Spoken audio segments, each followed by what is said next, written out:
Assalamualaikum warahmatullahi wabarakatuh. Nama saya Astrid dari Prodi Akuntansi Syariah, NIM 2120203862202031. Dalam kesempatan ini saya akan menuntaskan UTS saya dalam mata kuliah Ekonomi Mikro Islam. Saya akan membahas 6 materi, yaitu 1. Sistem ekonomi kapitalis dan sosialis. 2. Sistem ekonomi campuran. 3. Kebutuhan, keinginan, maslahah, dan utility. 4. Konsumsi dalam ekonomi Islam. 5. Permintaan dalam ekonomi Islam. 6. Produksi dalam ekonomi Islam. Baik, saya akan menjelaskan materi pertama, yaitu sistem ekonomi kapitalis dan sosialis. Yang dimaksud sistem ekonomi kapitalis adalah sistem yang memberikan kebebasan penuh pada semua orang untuk melakukan kegiatan ekonomi untuk memperoleh keberuntungan. Adapun ciri sistem ekonomi kapitalis: 1. Mementingkan diri sendiri. 2. Hak milik perseorangan diakui. 3. Kebebasan penuh terhadap semua kegiatan ekonomi. 4. Bebas berkompetisi. 5. Harga sebagai penentu. Adapun kekurangan dan kelebihan sistem ekonomi kapitalis. Kekurangan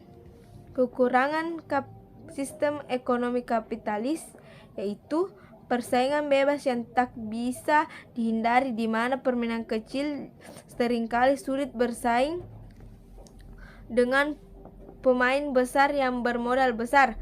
Kelebihan sistem ekonomi kapitalis yaitu masyarakat dituntut untuk menjadi individu dan otonom, kreatif, independen, dan dapat memperjuangkan sejarah mereka sendiri. Adapun pengertian sistem ekonomi sosialis adalah sistem ekonomi yang melaksanakannya diatur oleh pemerintah. Dalam sistem ini, pemerintah bertanggung jawab atas kegiatan perekonomian sepenuhnya. Adapun ciri-ciri sistem ekonomi sosialis ada 3, yaitu 1. Semua alat dan sumber produksi dimiliki negara atau masyarakat secara konsolidatif. 2. Pemerintah melakukan perencanaan terpusat menyangkut kegiatan ekonomi masyarakat. 3. Perekonomian negara menggantikan mekanisme pasar dalam sistem ekonomi liberal. Adapun kekurangan dan kelebihan sistem ekonomi sosialis. Kekurangan dalam sistem ekonomi sosialis yaitu: 1. Tidak adanya persaingan pasar. 2. Masyarakat tidak berenovasi. 3. Pertumbuhan ekonomi berjalan lambat. 4. Berpotensi ada diktator. Kelebihan sistem ekonomi sosialis: 1. Memperataan kesejahteraan. 2. Tidak ada eksploitasi buruh. 3. Tidak ada kesenjangan sosial. 4. Inflasi dapat ditangani. 5. Meminimalisir eksploitasi sumber daya alam. Baik, saya akan melanjutkan materi kedua, yaitu sistem ekonomi campuran. Sistem ekonomi campuran adalah sistem ekonomi yang memadukan sistem ekonomi pasar dan ekonomi komandon dengan derajat campuran yang berbeda. Adapun ciri-ciri sistem ekonomi campuran: 1. Hak milik individu atas faktor produksi diakui, tetapi ada pembatasan dari pemerintah. 2. Adanya kebebasan individu untuk membangun usaha sehingga potensi dan pengembangan kreativitasnya dapat tersalurkan. 3. Kepentingan umum lebih diutamakan. 4. Campur tangan pemerintah dalam perekonomian hanya menyangkut faktor produksi untuk hayat hidup orang banyak. 5. Pelaku ekonominya terdiri atas individu, pemerintah, dan swasta. Adapun kekurangan dan kelebihan sistem ekonomi campuran. Kekurangan sistem ekonomi campuran yaitu 1. Beban pemerintah lebih berat daripada beban swasta dalam melakukan kegiatan ekonomi. 2. Sektor produksi yang lebih menguntungkan dikelola oleh pemerintah sehingga swasta kurang dapat memaksimalkan keuntungan dalam kegiatan usahanya. 3. Adanya anggapan bahwa karyawan yang bekerja pada pemerintah statusnya lebih tinggi daripada pegawai swasta. Adapun kelebihan ekonomi campuran. 1. Hak individu berdasarkan sumber produksi walaupun ada batas. 2. Lebih mementingkan utama daripada pribadi. 3. Kebebasan berusaha. Baik, saya akan menjelaskan materi ketiga, yaitu kebutuhan, keinginan, masalah, dan utility. Baik, saya akan menjelaskan pengertian kebutuhan adalah segala sesuatu yang dibutuhkan manusia untuk mempertahankan kelangsungan hidup secara alami melalui pencapaian kesejahteraan.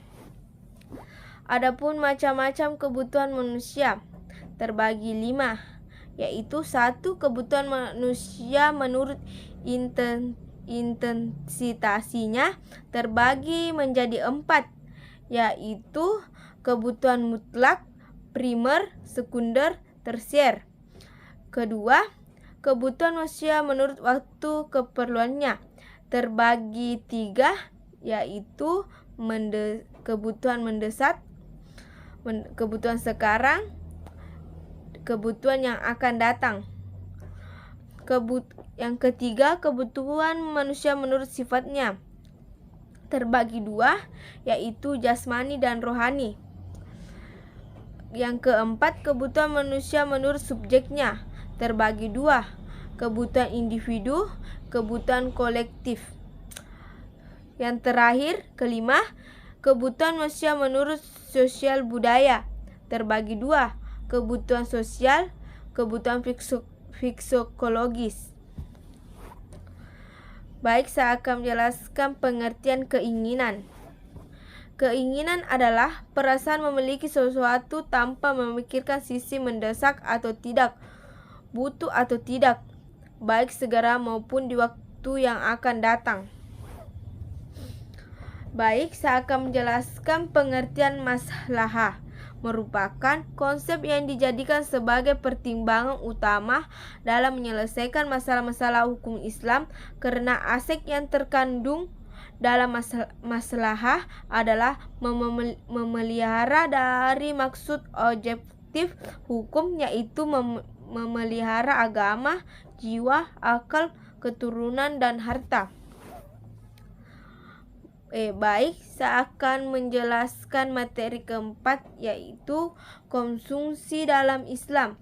Konsumsi adalah sesuatu kegiatan yang dilaksanakan oleh manusia dengan menggunakan serta mengurangi daya guna dan sesuatu barang maupun jasa yang memiliki tujuan untuk memenuhi kebutuhan hidup serta kepenuhan manusia, baik secara perlahan atau sekaligus. Adapun jenis-jenis konsumsi. 1. Kegiatan konsumsi rumah tangga. 2. Kegiatan konsumsi perusahaan. 3. Kegiatan konsumsi negara. Baik, saya akan menjelaskan materi kelima, yaitu permintaan dalam Islam.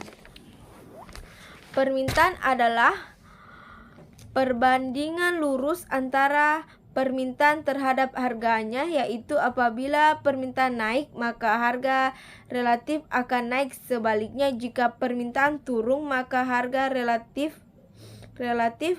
akan turun. Adapun fungsi permintaan adalah suatu fungsi yang menunjukkan hubungan antar kuantitas barang atau jasa yang diminta oleh konsumsi dengan harga barang atau jasa tersebut. Baik, saya akan menjelaskan materi terakhir, yaitu produksi dalam ekonomi Islam. Pengertian produksi merupakan setiap bentuk aktivitas yang dilakukan untuk mewujudkan manfaat atau menambahkannya dengan cara mengeksplorasi sumber-sumber ekonomi yang disediakan Allah Subhanahu wa Ta'ala sehingga menjadi maslahah untuk memenuhi kebutuhan manusia.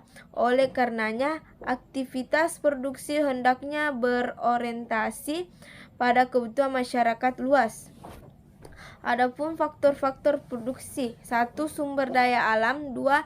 Tenaga kerja, 3. Modal, 4. Manajemen.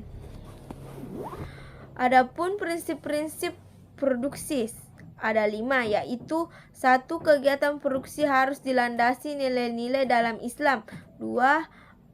Prioritas produksi harus sesuai dengan prioritas kebutuhan. 3. Kegiatan produksi harus mementingkan aspek keadilan sosial dan lain-lain. 4. Mengelola sumber daya secara maksimal. 5. Distribusi keuntungan yang adil antar milik dan pengelola. Baiklah, itulah materi yang saya sempat bawakan. Jika ada kata-kata yang kurang jelas, mohon dimaafkan. Assalamualaikum warahmatullahi wabarakatuh.